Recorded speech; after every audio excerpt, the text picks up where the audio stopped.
La ciudad de La Paz es una de las ciudades más altas, está a 3.600 metros sobre el nivel del mar, rodeado en medio de la cordillera de los Andes.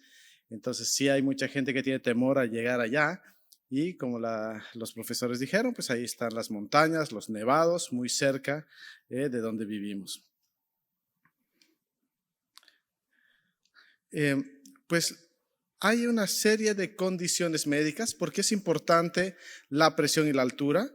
Hay cada vez más personas que viajan a la altura, ¿no? Se desconoce el número total de personas que viajan a ciudades altas, tanto en Asia, en América Latina, algunos países, pero algunos estudios, por ejemplo, ese que vimos, muestra que el 47% de las personas que viajan a la altura tienen entre 50 y 60 años.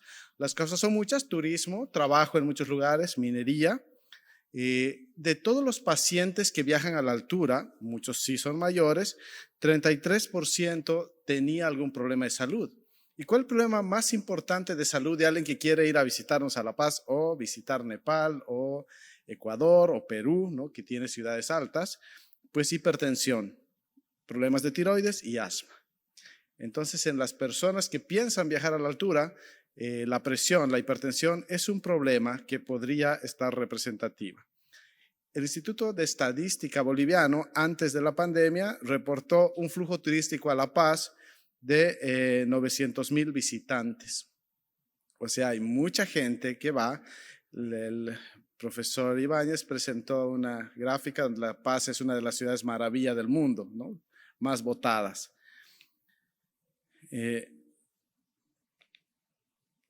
Un reporte indica que hay 120 millones de personas que visitan los Alpes anualmente. Entonces, realmente hay un interés por deportes, turismo, trabajo para visitar la altura. Esta es una comparación donde se ven las ciudades más altas, ¿no? Y vemos varias ciudades en América Latina, pues La Paz está entre las ciudades más grandes y más altas, ¿no? Y lo que se veía, pues, es que tenemos en realidad, ¿no? La densidad, la diferencia, ¿cuál es en la altura en la costa? La misma cantidad de oxígeno, 21%, pero a mayor presión hay mayor densidad y a menor presión, menor densidad de oxígeno. Entonces, en realidad, la misma cantidad de oxígeno, pero la presión parcial de oxígeno es la que disminuye. En La Paz, pues 495 milímetros de mercurio. Y en comparación, la composición es la misma, ¿no? Como habíamos mencionado. ¿Qué es lo que pasa? Hay una hipoxia relativa en la altura y esa hipoxia genera algunos fenómenos. ¿Qué fenómenos genera la hipoxia? Por una parte, pues alteración a nivel de la vasculatura pulmonar, vasoconstricción pulmonar, hipertensión pulmonar es algo que está establecido. Hay una afectación, expresión de quimiorreceptores.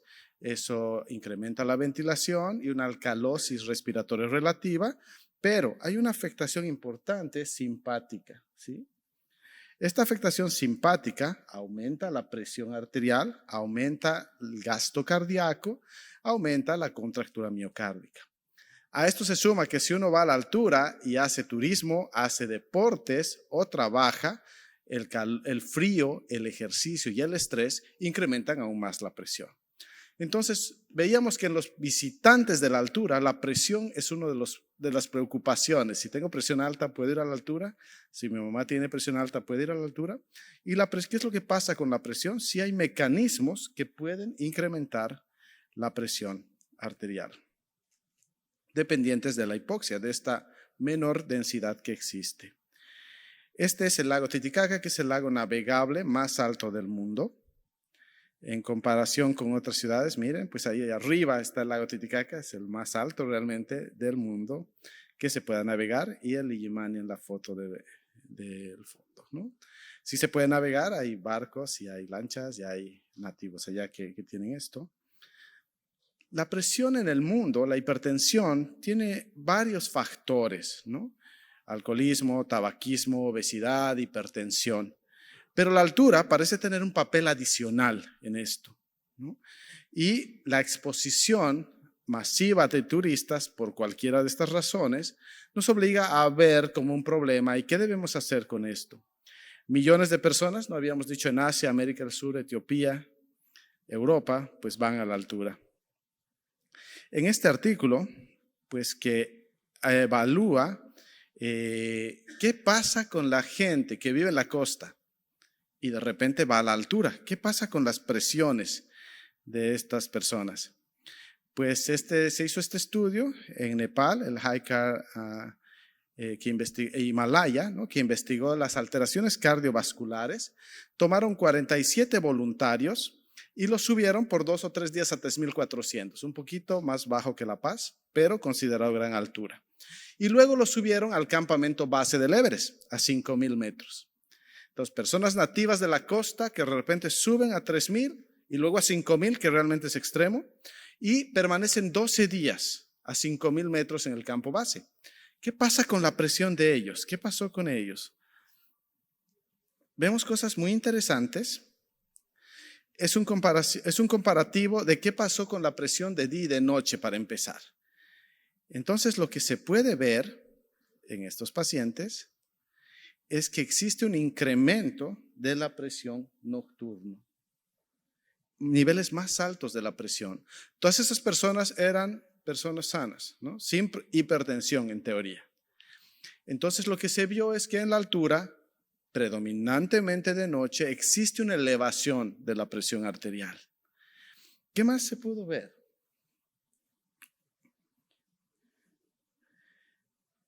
¿Por qué se elevará de noche la presión, ¿no? Esa es una imagen del Salar de Uyuni, que son los lugares que hay que visitar. Uno no sabe si está en el cielo o en la tierra. Se puede ver la Vía Láctea reflejada en el salar. Entonces, una de las imágenes más espectaculares que hay. Entonces, por eso el turismo de la altura y en nuestro país también es importante y todos son bienvenidos. Tiene varias explicaciones de por qué en la noche.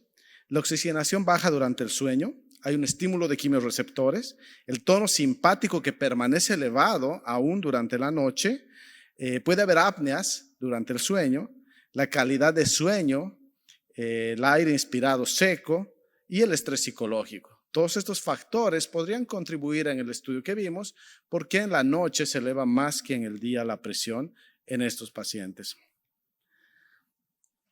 Este estudio que evaluó también algunas características en la altura y lo que hicieron acá fue tomar a algunos voluntarios y les hicieron respirar lentamente cuando estén en la altura, ¿sí? Durante 15 minutos al día debían tener como 6 respiraciones por minuto. Una técnica como de relajación, respirando muy lento, muy profundo, en una frecuencia de 6 por minuto, lento y profundo.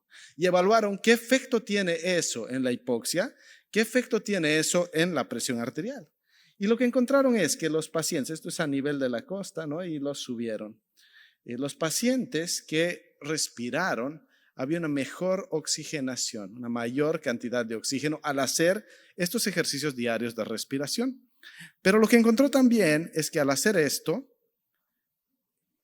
existía una disminución en los valores de presión, tanto en el grupo que tomaba medicamentos como el que no. Entonces, de una media de 126 en la presión sistólica, bajó a 118. Y la presión diastólica de 70 a 68. Entonces, los pacientes que respiraban y en teoría podían oxigenar mejor, hacer estos ejercicios de oxigenación en la altura, disminuía la presión arterial. Entonces, mostró que realmente hay una relación posible entre la hipoxia y la presión y la elevación de presión cuando se asciende a grandes alturas. También hay algo interesante. La elevación de la presión tiene que ver con el tono de noradrenalina y no es tanto importante la secreción de adrenalina, sino la actividad simpática de estos pacientes es por noradrenalina, ¿no?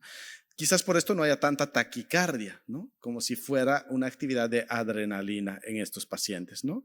Y este gráfico muestra lo mismo, es el base, es el campo base a 3,000 metros y el a 5,000 metros. ¿Qué más se vio? Que la secreción aumenta mientras más tiempo permanece en la altura, ¿no? Al llegar al campo base a 5,000 metros, pues tenían un nivel de presión, pero al permanecer más de 7 días, hasta 15 días, la presión se fue elevando. Entonces, mientras más tiempo permanecía a grandes alturas, más de 5.000, la presión iba subiendo a medida que permanecían los pacientes.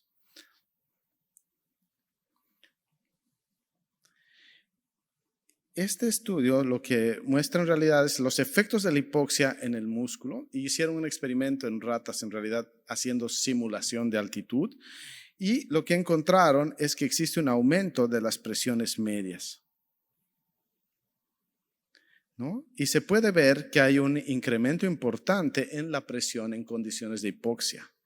El gasto cardíaco permanece sin cambios debido a que los días iniciales, cuando alguien está en la altura, hay un aumento de la diuresis. Disminuye el volumen y eso disminuye la presión y mantiene el gasto cardíaco, pero la presión sí se eleva.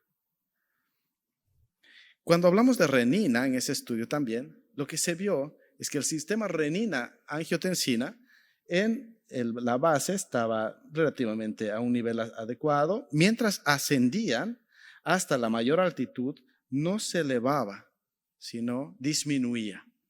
Entonces la presión, la elevación de presión en la altura no es a expensas del sistema renina-angiotensina-aldosterona, sino tiene otros mecanismos como catecolaminas. Y parece que a mayor altura, el sistema renina-angiotensina funciona como hasta 3.000 metros, ¿sí? Pero más de 5.000 hay una reducción, más bien disminuye el sistema renina-angiotensina-aldosterona. Por tanto, a gran altitud no es la causa, sino más bien hay un mecanismo de autorregulación y disminución a más de 3.000 metros de este sistema. Bueno, el hacer ejercicios, trekking, se puede jugar fútbol. Nosotros tenemos un estadio de fútbol que es el estadio donde juega la selección de Bolivia. Entonces, a gran altitud, pues practicamos deporte. ¿Y qué es lo que pasa? Lo que se vio, pacientes tratados y no tratados. En la línea azul son los pacientes que han recibido medicación previa antes de subir a la altura. En los dos grupos, desde la línea base hasta la altura, hubo un ascenso de presión, pero los que tomaron medicación, tuvieron un mejor control de presión. Entonces, la recuperación de la presión después del ejercicio tarda más que a nivel de la costa. Los pacientes hipertensos mal controlados en la costa van a tener un peor control cuando estén en la altura. Y lo que no se recomienda es usar beta bloqueantes como tratamiento en pacientes que viven en la costa y van a ir a grandes alturas, porque disminuye la adaptación a la hipoxia, disminuye la adaptación y la permeabilidad alveolo capilar. Entonces entorpece varios mecanismos de regulación y la elevación de catecolaminas en realidad tiene que ver con la regulación para adaptarse a la altura y entonces disminuimos esto. Este es otro de los lugares, es el Salar de Uyuni de día, donde ese efecto de imagen, ¿no?, de perspectiva que se puede ver, donde se sacan esas fotos, los atardeceres, el cielo reflejado. Este estudio lo que intentó ver es qué pasa con las personas mayores. Habíamos visto que hasta 40-60% de las personas que visitan ciudades muy altas son personas mayores. Este estudio es muy interesante. Lo que vio es que no hay un riesgo en realidad para personas mayores y al cabo de 5 días tienen una regulación muy parecida al que tenían en la costa en cuanto a la presión. Entonces la adaptación ocurre en alrededor de 5 días. Entonces si hay alguien mayor que tiene mucho miedo y va a ir a la altura, debe ir con tiempo para estar 5 días adaptado y después de 5 días puede hacer las actividades de turismo, ejercicio, viaje, lo que requiera con seguridad. Entonces no existe un miedo en realidad ni un riesgo mayor en estos pacientes, ¿no?, a más de 2.500. Y encontraron esto, que hay una regulación, una adaptación en este tiempo. ¿Qué pasa con los medicamentos? Pues los beta bloqueantes disminuyen estas cosas, la saturación de oxígeno, la tolerancia al ejercicio. Lo que ha funcionado, y en los gráficos que veíamos, es un tratamiento combinado entre telmisartán y bloqueador de canales de calcio. Podría ser la mejor combinación en un paciente hipertenso que va a ir hacia la altura. El nebivolol, que es selectivo, podría ser también mejor tolerado en el ejercicio que un beta bloqueante no selectivo. Nuevamente en la gráfica que veíamos, en el estudio que veíamos, entonces tenemos al principio la base a 3.500, a 5.000 metros y a 5.000 metros, pero varios días, ¿no? ¿Qué es lo que pasa cuando tenemos esto? Pues los pacientes en rojo son los pacientes sin medicación y los pacientes en las líneas azules son los que recibieron medicación. Perdón, al revés, los pacientes en rojos recibieron telmisartán. La regulación es hasta 3.000 metros, pero a más de 3.000 metros la regulación va perdiéndose en realidad. Entonces, a 5.000 metros, bloqueador del sistema renina-angiotensina no tiene un efecto mayor, pero sí funciona muy bien a menos de 5.000 y a 3.000 metros que en ese estudio. Como dijo la doctora Medina Celi, pues la ciudad de La Paz no tiene turísticamente los teleféricos, tiene como un medio de transporte masivo, porque los teleféricos van de montaña a montaña, uno evita los tráficos, las vueltas, las montañas, y en realidad es la forma más rápida de transportarse en algunos horarios y tiempos en La Paz. Entonces, es el sistema de transporte masivo que usamos. ¿Qué podemos ver en relación a la presión y la altura? En 2 a 7 días hay un aumento del impulso simpático importante cuando alguien va a la altura. El eje renina-angiotensina está suprimido, pero se regula por un aumento y cambios en el volumen plasmático, principalmente diuresis. Los pacientes tienen mayor presión y hipertensión durante la noche y con el ejercicio. Un dato interesante también en voluntarios militares que fueron subidos a la altura es que permanecen hipertensos al bajar a la costa por un tiempo, varias semanas después de ir a la altura, pueden tener controles elevados de presión arterial. Y comorbilidades como la hipertensión no contraindica el viaje a la altura y pues debe controlarse en el lugar de origen, debe estar bien controlado para poder ascender a la altura. Entonces, sí hay cambios que ocurren con la presión arterial a nivel de la altura, pero eso no contraindica que alguien puede ir, incluso personas mayores. Sí hay que tener estas recomendaciones. Si como médicos algún paciente nos dice qué debe hacer para ir a gran altitud, debemos tomar estas recomendaciones, controlar bien su presión, tener un tiempo de adaptación y en realidad entender la fisiología de la que hemos hablado. Muchas gracias.